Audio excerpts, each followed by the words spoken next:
This is the real redis-cli, the same tool you would use against a production Redis. But it is talking to a server we wrote, about 80 lines of Python. Set, get, it all just works. Strip away the features, and Redis is one idea. A dictionary you talk to over a network socket. The reason it is fast is that the data lives in memory, and the protocol to reach it is almost absurdly simple. That protocol is called RESP. A command is just an array of text. Set foo bar goes over the wire as a *3, then each word with its length in front. Human readable, trivial to parse. The simplicity is the point. First, how we answer.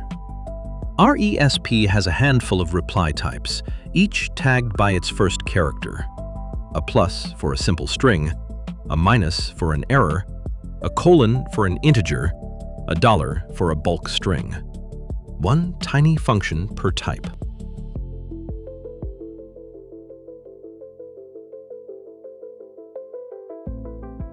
Now reading a command. The first line says how many arguments are coming. For each one, we skip its length line and take the value. Out comes a plain list of strings, like set, foo, bar.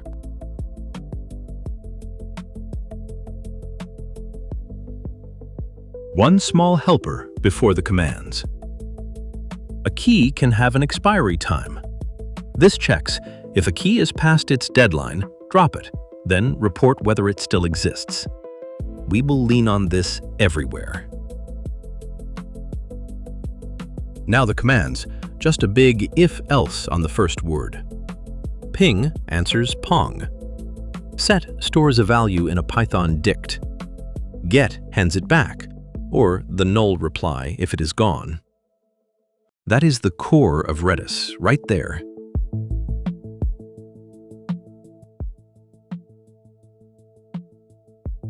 And that store really is just a dictionary. Redis is, at heart, one in-memory hash map. Every fancy feature is something layered on top of get and set on a dict. A few more. Del removes keys and counts how many it actually deleted. Exists counts how many are still alive. INCR treats a value as a number, adds 1, stores it back. Numbers in Redis are just strings you do math on.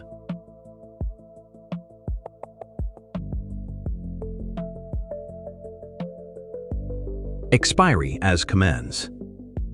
Expire stamps a key with a death time, now plus some seconds. TTL reports how long is left, or -2 if the key is already gone. Both ride on that helper from earlier.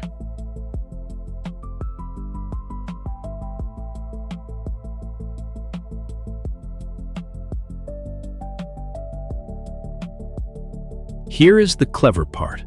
We never run a timer to delete expired keys. A key dies the moment you reach for it, and we notice it is overdue. Lazy expiration, and real Redis does exactly this, plus a little background sweeping. Now to actually serve. For one connected client, we loop, read a command, run it, send the reply, repeat until they hang up. That is the entire client lifecycle. And the server is an accept loop. Open a socket, wait for connections, and hand each new client to its own thread. That is it.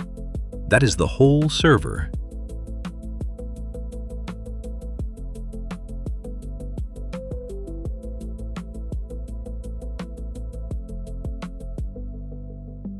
Let's use it.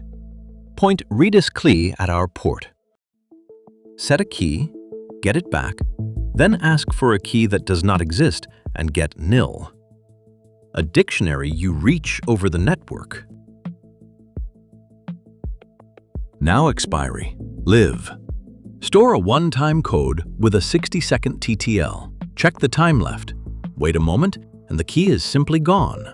Nobody deleted it on a schedule. It expired the instant we asked. And the counter. INCR the same key 3 times and watch it climb. This is how you count page views or rate limit requests, one atomic step on the server. Why is this fast? 3 reasons, and we built all of them. The data is in memory, so no disk. Lookups are a hash map, so constant time. And the protocol is so thin, there is almost nothing to parse. The simplicity is the speed. We gave each client its own thread, sharing one dictionary. Real Redis goes the other way, a single thread handling everyone through an event loop, which is why it never needs locks. Same idea, a different bet. Everything together. Ping, set a user, read it, increment a counter, delete a key, and confirm it is gone. A working key value server, and you saw every line of it.